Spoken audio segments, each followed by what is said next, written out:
ଏଇ ରେସିପିଟା ତ ମୋର all time favourite. Fast lunch ହଉ କି ଡିନର ଯେତେବେଳେ ଦେଲେ ବି ମୁଁ ୟାକୁ ଖୁସି ଖୁସିରେ ଖାଇନେବି। ଆଉ ଆପଣମାନେ ଯଦି ଏମିତି ସୁପର ସଫ୍ଟ ଉତ୍ତପମ ଘରେ ବନେଇବାକୁ ଚାହୁଁଥାନ୍ତି ତାହେଲେ ଚୁପଚାପ ଏଇ ଭିଡିଓଟି ପୁରାପୁରି ଦେଖିକି ଯାଆନ୍ତୁ।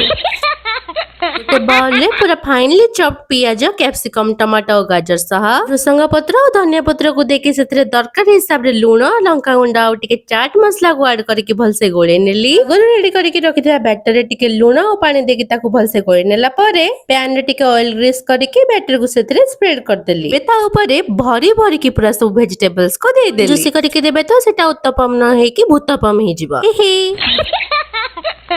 ଏବେ ତାକୁ 2 ମିନିଟ୍ ପାଇଁ ଘୋଡେଇକି ସିଝି ସାରିଲା ପରେ ତାକୁ ଓଲଟେଇକି ରେଡି କରିଦବା ଆମର ଗରମା ଗରମ ଉତ୍ତପମ। ସିରିୟସଲି ଏଇଟା ଦେଖିବାକୁ ଯେତିକି ସୁନ୍ଦର ଖାଇବା ପାଇଁ ତାଠୁ ଆହୁରି ବହୁତ ଟେଷ୍ଟି। ଆଉ ମେନଲି ଆପଣମାନେ ଡାଏଟରେ ଥିଲେ ବି ୟାକୁ ଆରାମସେ ଖାଇପାରିବେ। ମୁଁ ୟାକୁ ଘରେ ରେଡ୍ ଚଟନି ସହିତ ଖାଇଥିଲି। ସତରେ ୟାର କମ୍ବିନେସନଟା ବହୁତ ହି ଟେଷ୍ଟି ଥିଲା। କାଲି ମୁଁ ଆପଣମାନଙ୍କ ସହ ଚଟନିର ରେସିପି ସେୟାର କରିବି। ସବସ୍କ୍ରାଇବ କରିନେବେ। ଜୟ ଜଗନ୍ନାଥ।